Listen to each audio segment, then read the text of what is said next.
Good morning, Vikings, and welcome back from winter break. I'm Caitlin. And I'm Maria. We start this first VTV episode of the new year with a segment by Sarah Magicomo. Teenagers have a language all their own, made up of slang words we've invented to describe our world in our own way. This isn't a new phenomenon, it's been happening for decades. So what are some of the slang terms as far back as the 1920s? Watch this.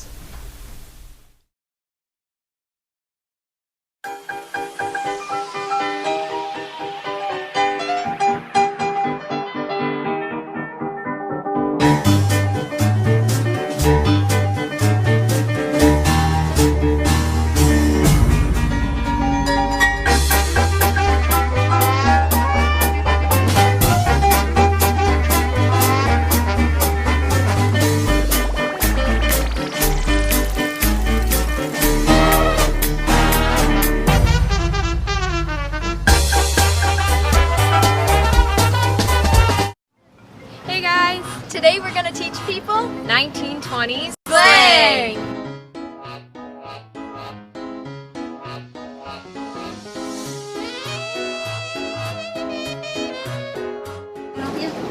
Hi, can I have some noodle juice? Some what?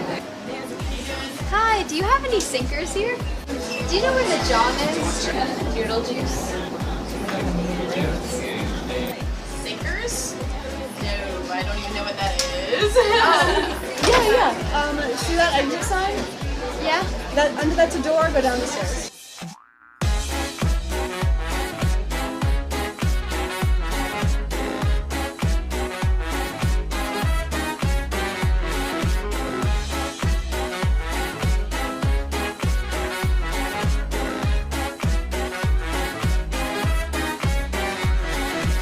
So, what do you think the word cheaters means?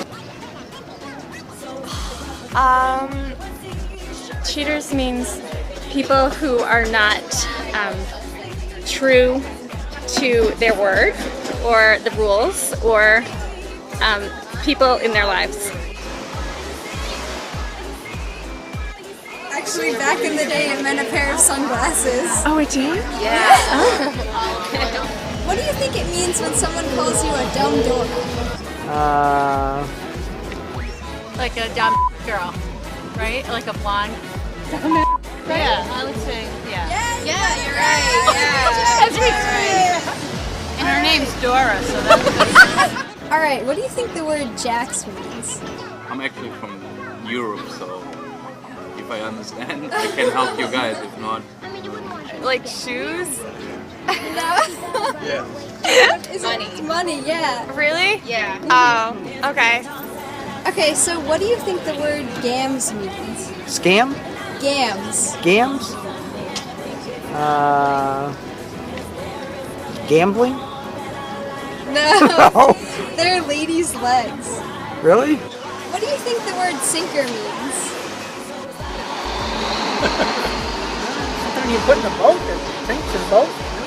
Sink her down. Sinker? Sinker? Use it for fishing. Fishing, something. No. Yeah, sinking. Sinking. Something that fails. No, it's a donut. I was going to say it was a dead body. No, it's a donut. Yeah. All right, well, thank you for letting us. Thank you. Okay. Thank you for the song. Adios. See ya. Yeah. Sadly. Sad.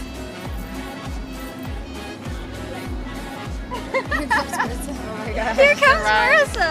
Hey, Marissa. Hey guys! okay. I got one clam. Lucky me. Got my cup of joe. Google Docs has replaced Microsoft Word as the word processor of choice here at Triton, as the entire school has converted to the Google platform. One of the major benefits of using cloud-based apps is that you can access your documents from any device, anywhere, at any time. In this week's tech tip, Elliot Maskell and Isabel Steves show us how to access our Google Docs on our phones.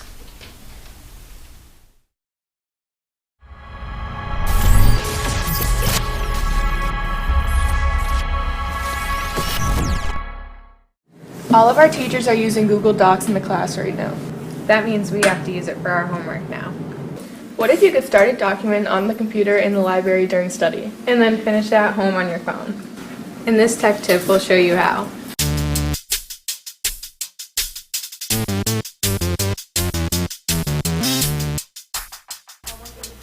First, you download the Google Docs app.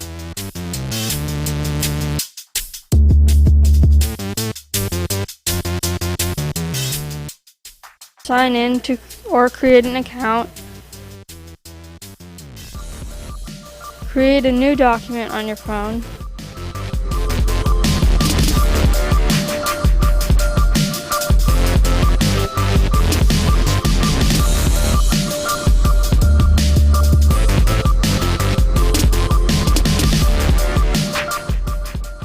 And any document that you work on your computer will show up on your phone.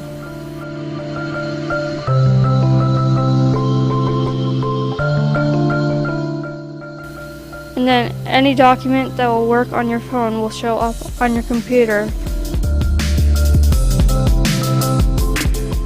Anything you do on your document will save automatically.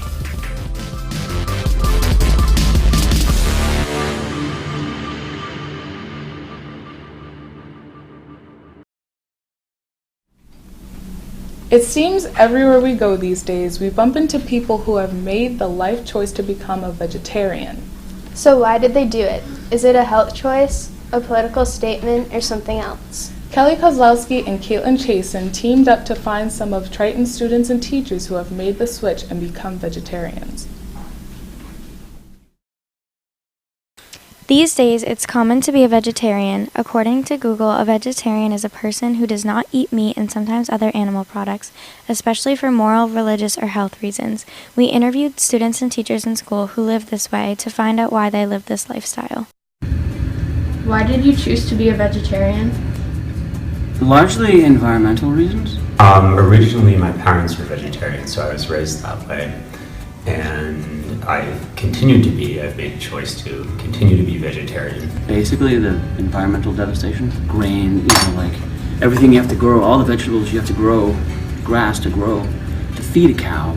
Plus, they were just destroying rainforests. So I read this book all about meat and what they did to it, the processing and all that stuff, and that's why I went vegetarian. I chose to be a vegetarian because I have always really liked animals and I didn't want to eat them if I liked them. Because I don't really personally want to kill anything and therefore do not want to be responsible for the death of an animal. Have you ever tried meat or animal products? Yeah, some of my friends had me try it. Yeah, I grew up eating meat. Meat and potatoes kind of house. Oh, absolutely. I mean, when I grew, growing up, I did, I think lactose intolerance, I don't know. Every time I'll have an ice cream, my nose will water a little bit, but I don't drink milk. I have tried meat. I grew up eating meat, but as I grew older, I went to school in Boston and there was actually a campaign going on in public transportation, and that's what made me really start thinking about the option to not eat meat anymore. I haven't eaten meat. I do eat some animal-derived products, eggs, dairy, honey, these sorts of things. I tried to have steak tips last summer, and they weren't very tasty to me. How do you feel towards people who are not vegetarians? I don't harbor any animosity towards somebody for their diet. It's not my personal choice. My problem is with the industries. And I just am not going to give money to people who I don't respect how they behave. I don't have any bad feelings towards people who eat meat. I think it's everyone's personal choice, and I encourage you to look at where your meat comes from, maybe. No, everybody has their own, choice, and that's no problem at all. And anyways, moderation is the best thing. And eventually I will, the meat's looking pretty good lately, right? The chicken and all that stuff with the no hormones and no steroids and all that. Everybody has to make their own choice in that matter, and certainly I recognize that being able to be vegetarian is partially made possible by having a certain availability of foodstuffs and an availability of options. How do you feel towards people who are vegetarian? I don't really think of it any differently. I have no opinion towards people who are vegetarian. I don't feel any certain way about how they choose not to eat. Would you ever consider being a vegetarian? No, because I eat meat almost every night for dinner, so that wouldn't really work out. Probably not. Why did you choose to not be a vegetarian anymore? I kind of missed eating meat because it was really good, so yeah.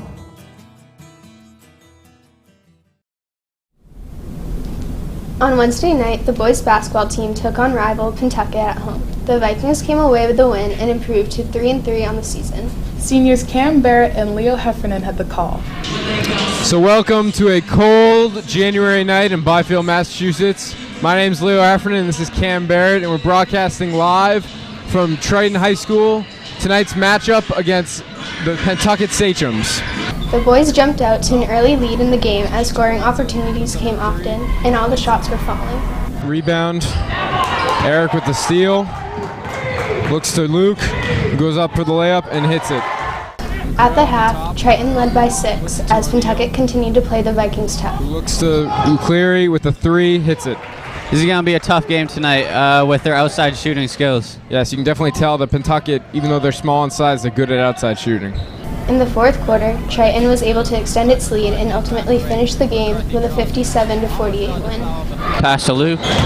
Luke drives in a little bit, puts it up off the backboard. Nice layup. And with the win, Triton improves to 3-3 and are now at 500. So with that, we're signing off. My name's Leo Heffernan. And I'm Cam Barrett, and we'll see you next time.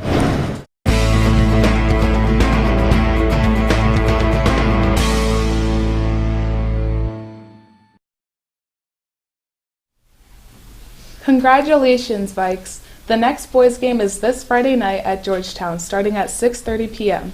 Come join the Viking Ship and cheer on the team. Speaking of the Viking Ship, what is it exactly? It's obviously not an actual ship. Most students understand the Viking Ship to be a group of fans who go to athletic events to cheer on the Vikings, but it's actually more than that. Triton's athletic director, Mr. McGinnis, explains. For over 40 years, the tradition of excellence has continued here at Triton. It's not all about the trophies and winning. It's also about sportsmanship, showing respect, rising above it all, and being a leader for both fans and players alike. Here at Triton, we continue to make sportsmanship a tradition. Triton, a tradition of excellence then, now, and always.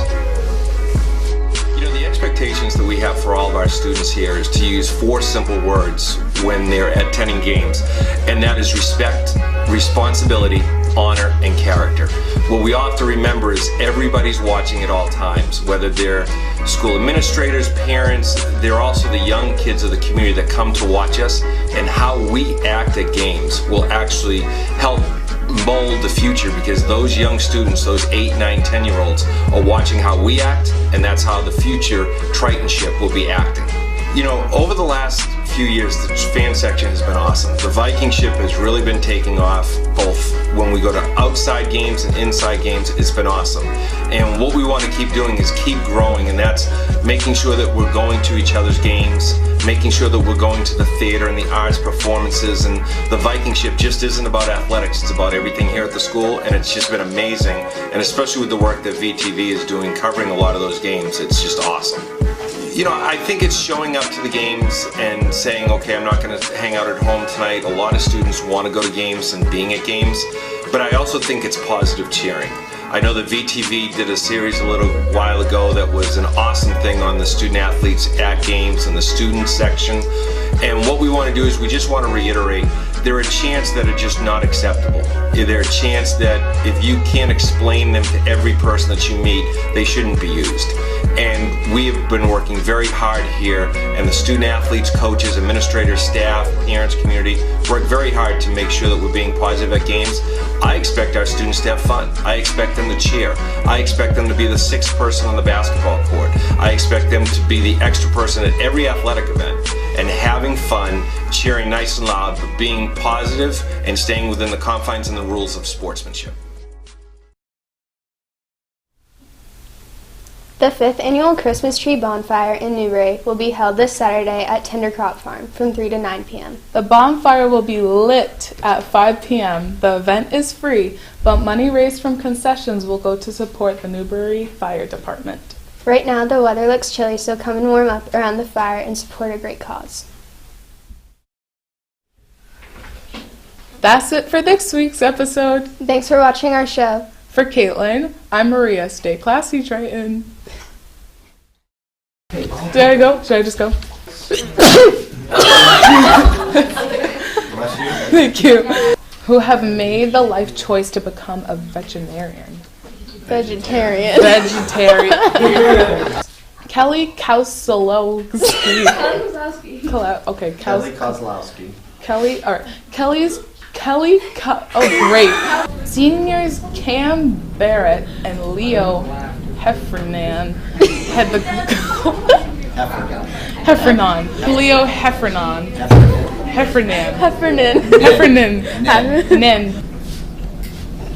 Heffernan.